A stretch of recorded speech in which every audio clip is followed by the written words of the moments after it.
Thank you for sharing. That was awesome. So you've already touched on it, but would you mind, can we dig in a little bit deeper about the protests that you experienced? Did you notice any change in them over time while you worked in these organizations, or any difference now, or has it stayed kind of the same, the rhetoric? It's so the whole process of reproductive health rights has the protesters have gotten more savvy. And so while in the 80s it was pretty just, let me hold a stand and hold a sign and stand and do literal blocking of access. Now the wielding of the laws and the way that the antis have gotten more sophisticated, right? And where we see those additional barriers being put in front, in particular of people who are seeking abortion, of having to, wait for a day or get an ultrasound, or now the protesters are using laws. And so those people who stand out with signs are still there, but the fight is much more difficult because they got savvy and started using policy and laws. And that's why we're seeing, more and more states where clinics have had to close. And we also know, of course, how deeply this impacts Planned Parenthood, which does so much more than abortion. And what is known and is a fact is that if you equip people with knowledge, you prevent abortions, right? And so there's an illogic to the whole situation that makes me just crazy because it's not logical. And so the way that Planned Parenthood is being used by the right now is just, it's exhausting, right? It was exhausting in the 80s, and it's even more exhausting now because it's, because of our political situation.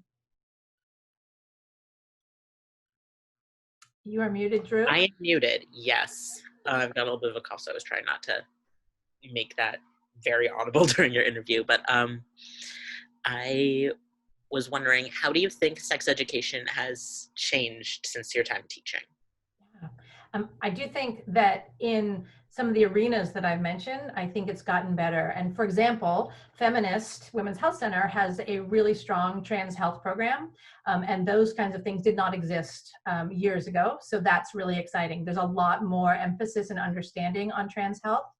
And that is also true for many different people of color within Feminist Women's Health or Feminist Women's Health. They have Latinx outreach, and they have things that I'm going to butcher the names of, so I'm not going to try, but they have a more holistic approach to reproductive justice. So that has changed. In the schools, I'm afraid that nothing has changed.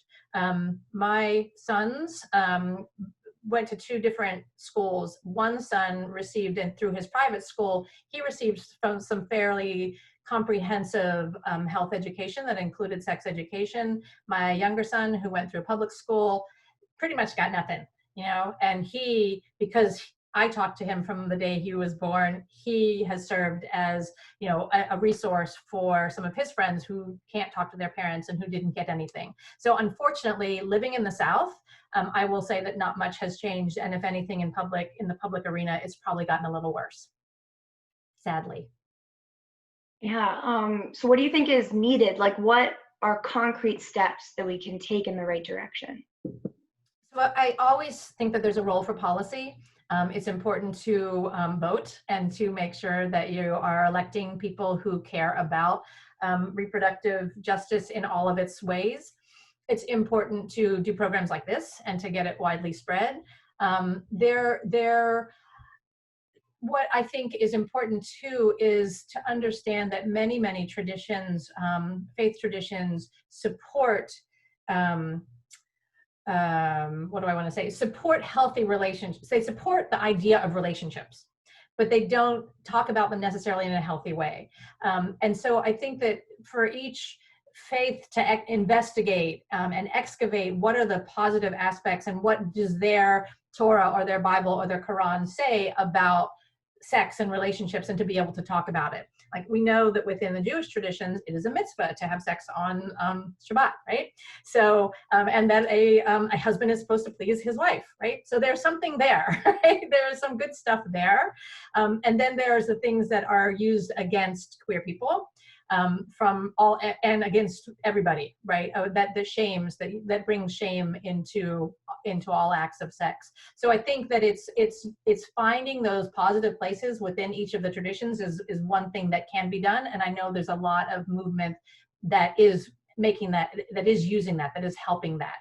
And I think then it's just important to have good quality information out there and somehow cut through the noise of all the ugly stuff. Because as we all know, it's really easy to access really ugly pornography that is not about self-love, it is not about intimacy, that is about abuse. And those are things that kids see pretty early. So it makes it even more important to begin having conversations always, right? And that's the thing I would say more than anything is no matter who you are, where you are in your lifespan, is to get used to talking about sex and intimacy.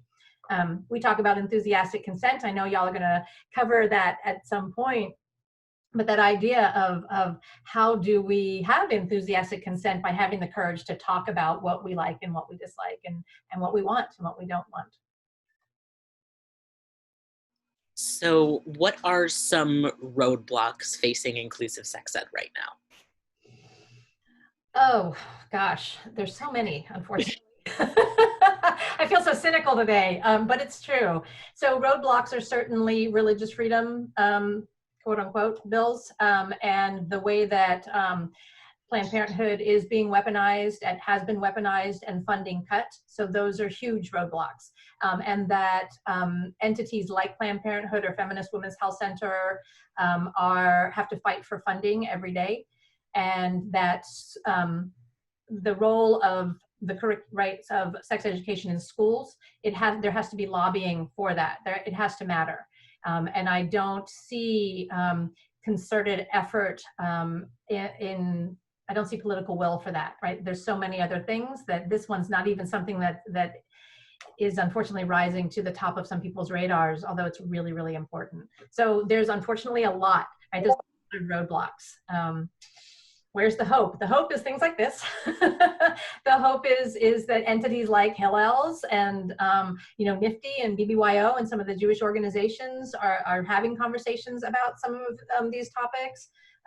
We know that within the realm of mental health, I think this is positive that now a lot of, if not sex education and actual contraceptive information, we know that a lot of information about gender identity and sexual orientation is being included into mental health work. So that's positive. And I think to continue to support those kinds of efforts. Thank you. So I'm going to add another question, Drew, I'm sorry. McKenzie, so we know that sex ed queries is geared towards the youths, right? But it's something that sex education is important for everyone throughout your life. So what is at core, the message that you most want people to walk away from this video knowing, regardless of their age? The most important thing is to talk about it. Right? Communication is key.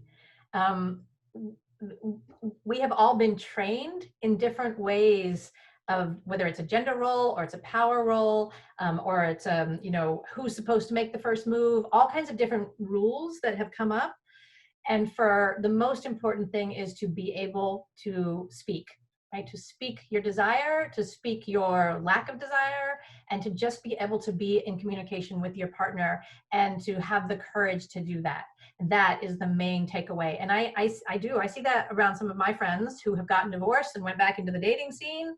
And, they're just as much as a loss as the youth. So, right? Because we are just not taught to talk about it, and we're making it up as we go along, and sometimes that works and a lot of times it doesn't. So just keep on talking. Thank you. And so the last one is, what is your go-to quarantine meal? Now that's the tough question. Man, I thought okay. So right now it's fresh peaches. So peaches are in season here in Atlanta and Georgia. I'm so jealous. I have never been in Georgia for peach season.